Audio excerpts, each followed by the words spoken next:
Hello guys welcome back my लिम्पुनी blog यो फरा होइन म चाहिँ अलिक सुस्त मनस्थितिको छु क्या।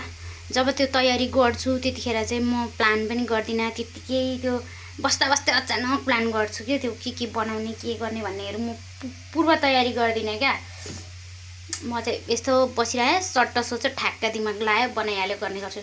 अनि सो मैले चाहिँ यहाँ आधी बनाइसकेँ, यहाँ पाक्दै पनि छ, यहाँ हेर्नु बन्दैछ नि, आधी बनाइसकेँ। सो आधी बनाइसकेपछि मेरो दिमागमा टङ घन्टी बज्यो होइन। मैले यो चाहिँ साथीभाइहरूलाई युट्युबमा फेसबुकमा जेमा भए पनि सेयर गरेँ नि त, उहाँहरूले पनि जान्नुहुन्छ, उहाँहरूले पनि बनाइ खानुहुन्छ भनेर। अब यो जाडो महिना छ, यो जाडो महिनामा हेर्नु घर बसी बसी कस्तो अल्छी लाग्छ, के खाउँ हुन्छ, मुखमा के अनेक चिजको क्रेभिङहरू आउँछ क्या। सो त्यतिखेरको लागि भनेर मैले चाहिँ यो हेर्नु मैले यो भिडियोमै देखेर बनाएको थिएँ। यो चाहिँ पिठो हिजै मुसेर मैले रेडी गरेर राखेको थिएँ, तेल र उयो लाएर पिठो मुसेको थिएँ तातो पानी लाएर। अनि अब यसको चाहिँ निम्की बनाउने, यसको चाहिँ नमकिन नुनिलो यो चाहिँ त्यसको लागि भनेर मैले डो रेडी गरिरहेको छु। यहाँ प्लास्टिकमा पोको पारिरहेको छु, हिजै बनाएको थिएँ यो चाहिँ मैले। अनि आज चाहिँ अघि यो यति तयारी भइसक्यो। यो चाहिँ खुर्मा गुलियो खालको टक्क खाने, हेर्नु क्या दामी क्रन्ची भएको छ भने नि, दामी क्रन्ची आएको छ। यसको लागि चिनीको छास्नी यहाँ रेडी छ। अब यो अलिकति फेरि यति चाहिँ बनाइसक्ने, अनि छास्नीमा डुबाउने भनेको।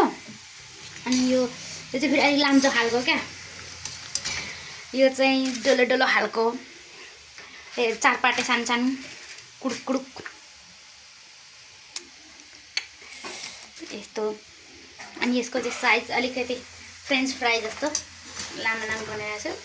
यसको लागि चाहिँ मैले छास्नी पनि रेडी गरेको छु। अनि एकछिनमा नमकिन बनाएर यो नमकिन पनि बनाइसकेपछि म तपाईँहरूलाई भिडियोमा देखाउनु छु गाइज।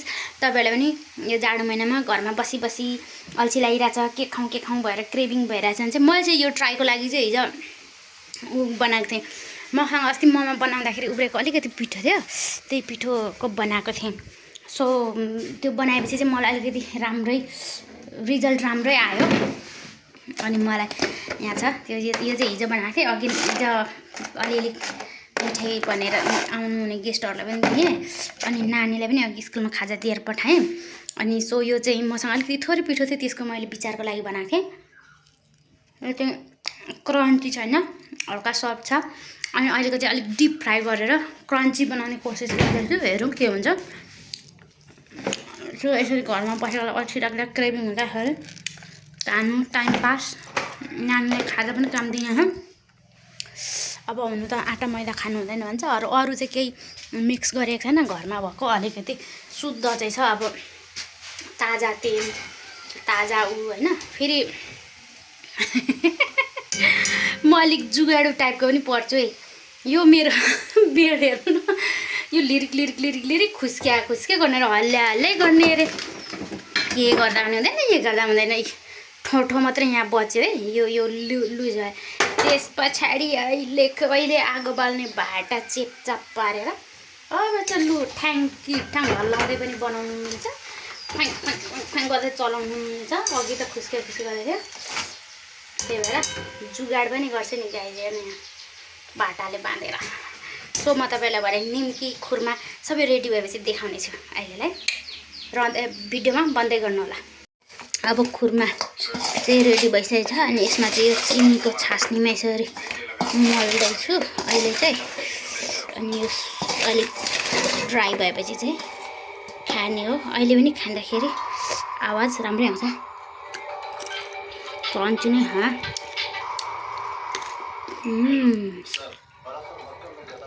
मेरो खुर्मा चाहिँ 3 खालको भयो है गाइज। यो चाहिँ मजाले आगोले भेटेको राम्रो निस्केको छ। यो चाहिँ सुरुमा मैले बनाउनु पनि पर्छ नि त, बनाउँदा यता निकाल्नु ढिलो भएछ, यो डढेर कालो भयो। यो चाहिँ आगोले अलिक भेटेन छ, तर पनि कोही बात छैन, मिल्छ त। कहिले गुलियो कहिले नुनिलो खानुपर्छ। अब फाइनली गाइज मेरो भइसकेको छ।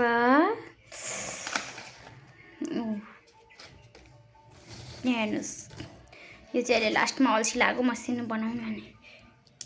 हेर्नु कस्तो क्रन्ची छ, मेरो भइसक्यो खुर्मा किमा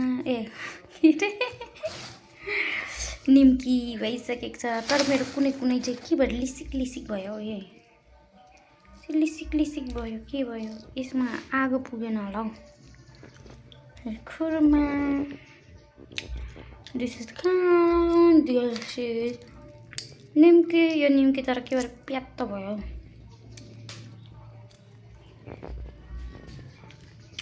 So, bye bye guys.